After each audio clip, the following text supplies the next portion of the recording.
For decades, we've been told that walking is the golden key to staying young and vibrant. Like an old friend's trusted advice, this wisdom has been passed down through generations, promising to keep our hearts strong and our spirits high. But as I've watched countless souls journey into their 70s, I've come to understand a deeper truth: our bodies speak a different language as we age. Think of your body as a cherished vintage car, beautiful, full of character, but requiring a more nuanced approach to maintenance. Just as you wouldn't drive a classic automobile the same way you would a brand new model, our bodies after 70 need a gentler, more thoughtful approach to movement. It's not about taking fewer steps, it's about taking wiser ones. Before we delve into this journey of discovery together, I want you to know that this isn't about giving up or slowing down. It's about finding a smarter path forward, one that honors the wisdom our bodies have gained through 7 decades of faithful service.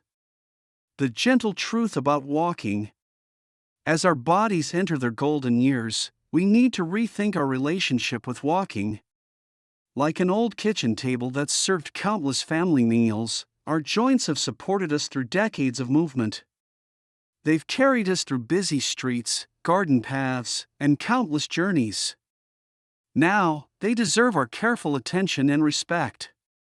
I've seen too many friends push themselves to maintain their daily long walks, only to find themselves dealing with persistent joint pain and increasing fatigue. The truth is, excessive walking on hard surfaces can be like wearing down the legs of that cherished kitchen table. The damage happens slowly, almost imperceptibly, until one day the stability we took for granted begins to waver. This isn't about giving up our walks entirely, far from it. It's about understanding that our energy, like the morning sunlight, is precious and should be distributed wisely throughout our day. When we're younger, we might sprint through life like an endless summer day. But in our 70s, we learn to appreciate the value of conserving our energy, like a careful gardener tending to their most precious plants. Think of your energy as a daily gift, one that should be spent not just on walking, but on activities that bring the richest rewards for your overall well-being. Just as a wise investor diversifies their portfolio, we need to diversify our physical activities to maintain our independence in joy and movement. 1. The power of gentle strength. Remember those days when you could effortlessly lift your grandchildren or rearrange furniture on a whim? While those times may have passed, the need to maintain our strength hasn't. Think of your muscles as the sturdy ropes that keep a ship anchored. They're essential for stability, safety, and independence in our daily journey. I've spent years working with folks in their golden years, and I've discovered that strength doesn't always mean heavy weights and gym equipment. It's more like tending a garden, starting small, being patient, and watching something beautiful grow. A simple resistance band, no more threatening than a garden hose, can become your trusted companion in building strength. Even soup cans from your kitchen cabinet can serve as perfect beginner weights. Start with movements that feel as natural as reaching for your morning coffee. Gentle arm raises while holding light weights, standing up from your favorite chair several times, or lifting your legs while seated. These simple actions are like depositing small amounts into your strength savings account. Over time, these deposits add up to something remarkable. Here's what I've seen happen time and time again: as muscles grow stronger, confidence blooms like spring flowers.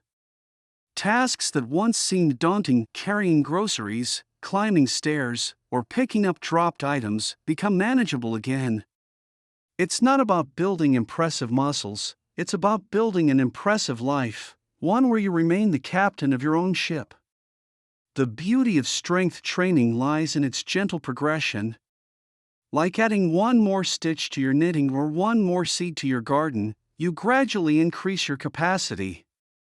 Your body will tell you when it's ready for more, just as surely as a plant shows when it needs more water. 2. The art of balance. Have you ever watched a cat walk along a narrow fence? That effortless grace isn't just natural talent, it's perfect balance in action. While we may not need to walk on fences, maintaining our balance is just as crucial for our daily ballet of living. As we enter our 70s, this becomes our most important dance to master. Think of balance as the quiet conductor of life's orchestra. You might not notice it when it's working well, but oh, how every movement depends on it. Whether you're reaching for a book on a high shelf, stepping out of the bathtub, or walking across an uneven garden path, balance is your silent partner in every move you make. I remember watching my friend Martha, a former librarian, start her balance journey. She began simply by standing near her kitchen counter, her faithful spotter, and lifting one foot slightly off the ground. "It feels silly," she told me with a laugh, "like I'm a stork in my own kitchen." But within weeks, that simple practice began to transform her confidence. She moved more surely, stood taller, walked more steadily. Let me share a simple secret that's helped many of my friends. Start your balance practice like you're learning a new dance. Hold onto something sturdy, your kitchen counter or the back of a solid chair. It's your dance partner at first. Gradually, as your confidence grows, you can try standing on one foot for a few seconds, then a few seconds more. Some days you'll feel as graceful as a ballroom dancer, other days not so much, and that's perfectly fine. For those ready to add more movements to their balance repertoire, Tai Chi offers a beautiful next step. Picture a group of people in a park, moving together slowly, their arms flowing like gentle streams. That's Tai Chi, an ancient art that's really just a series of slow, thoughtful movements. It's like meditation in motion, and it's one of the kindest things you can do for your balance. 3. The grace of flexibility. Think of your body as a well-loved book. Just as old books need gentle care to keep their pages turning smoothly, our bodies need tender attention to maintain their flexibility. As we journey through our 70s, this becomes not just about touching our toes, it's about maintaining the freedom to embrace life's daily movements with ease and grace. I've watched my friend Eleanor, a lifelong gardener, discover this truth in her own backyard. "I used to think flexibility was for gymnasts," she told me one afternoon while carefully tending to her roses. "But now I understand it's about being able to reach for my grandchildren's hugs, to pick the lowest strawberries, to look over my shoulder while backing up the car." Her wisdom rings true. Flexibility isn't about performing feats, it's about living life fully. The beauty of flexibility exercises lies in their simplicity. Like the morning stretch of a cat warming in the sun, these movements can be both gentle and profound. Start your day with what I call the morning hello, simple stretches right in your bed or favorite chair. Reach your arms up as if greeting the sky, roll your shoulders like waves on a calm sea, twist gently as though you're looking back at yesterday while welcoming tomorrow. Remember, your body is like a flowing river, it wants to move. Stiffness is just like little dams that have built up over time. Through gentle, patient movement, we can help that river flow freely again. When you stretch, imagine you're giving your muscles a long, slow conversation rather than a quick hello. They'll respond better to this thoughtful approach, just as a garden grows better with careful, consistent tending. Here's a secret I've learned from decades of working with folks our age. The best stretches are the ones that feel like they're awakening your body rather than challenging it. If a stretch feels like an argument with your body, it's too much. If it feels like a friendly conversation, you're doing it right. Start with small movements, gentle neck rotations while reading your morning paper, ankle circles while watching television, shoulder rolls while waiting for your tea to steep. 4. Mindful movement. There's a special kind of magic that happens when we bring our full attention to movement. I call it the quiet dance, where body and mind move as one, like leaves floating on a gentle stream. In our 70s, this connection becomes more precious than ever, offering us a path to peace that goes beyond mere exercise. I remember watching my friend James, a retired teacher, discover Tai Chi in his local park. For the first time in years, he told me, his eyes bright with discovery, "I feel like I'm not just moving my body, but listening to it." Like many of us, James had spent years rushing through life, treating his body like a machine that needed maintenance. Now, through the slow, deliberate movements of Tai Chi, he was learning to treat it like a trusted friend. Think of mindful movement as a conversation with yourself. Whether it's the flowing gestures of Tai Chi, the gentle poses of yoga, or the measured breathing of Qigong, each practice offers a way to speak this ancient language of body and breath. It's like writing a letter to yourself, but instead of using words, you use movement. Some days, this might mean simply sitting in your favorite chair, feeling the rise and fall of your breath, letting your hands dance slowly through the air like autumn leaves. Other days, it might mean following a gentle yoga routine, each pose a wordless poem about balance, strength, and flexibility. There's no need for complex positions or special equipment, just your body, your breath, and your attention. The beauty of these practices lies in their ability to quiet the mind while nurturing the body. Like watching a sunset or listening to soft rain, they create a space where worry falls away, replaced by a sense of deep peace. In this busy world, such moments of mindful movement become islands of tranquility, where we can find our center and restore our spirit.